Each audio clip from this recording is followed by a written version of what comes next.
Good morning ma'am. আমি সবার attendance নিয়ে নিয়েছি, 3 জন অনুপস্থিত আর 40 জন উপস্থিত ব্ল্যাকবোর্ডে লিখে দিয়েছি। আরে এই নিন আপনার প্রিয় বই। আরে আমরা বললে তো কোনো কাজই করে না, আর ম্যাডাম বলেছে সব কাজ হয়ে গেছে। জানি না কি জাদু করেছে। বেটা সবগুলো ব্রেঞ্চ লাইব্রেরিতে নিয়ে যাও।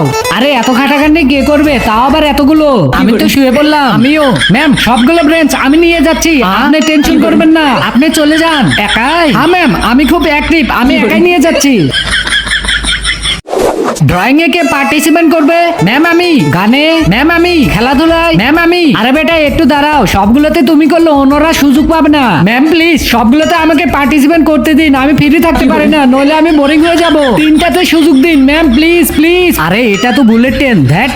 আরে আজকে তো পড়াতে পড়াতে বোরিং হয়ে গেছি। আল্লাহর ছবির জন্য তো সবাই লাইক সাবস্ক্রাইব করে। দেখি আজ মা বাবাকে কয়জনে ভালোবাসে। যদি মাকে ভালোবেসে থাকো তাহলে ভিডিওতে একটা লাইক করে চ্যানেলটি সাবস্ক্রাইব করে দাও, আর যদি দুজনকে ভালোবাসো তাহলে কমেন্টে আই লাভ ইউ মা লিখে যাও। লাইক সাবস্ক্রাইব না করলে বুঝে নেবো তুমি তোমার মা বাবাকে ভালোবাসো না। আরে ম্যাম টেনশন করবেন না, চলেন আপনাকে স্টাফ রুমে রেখে আসি। আরে বেটা এটা কি করছো? আরে ম্যাম চলেন তো।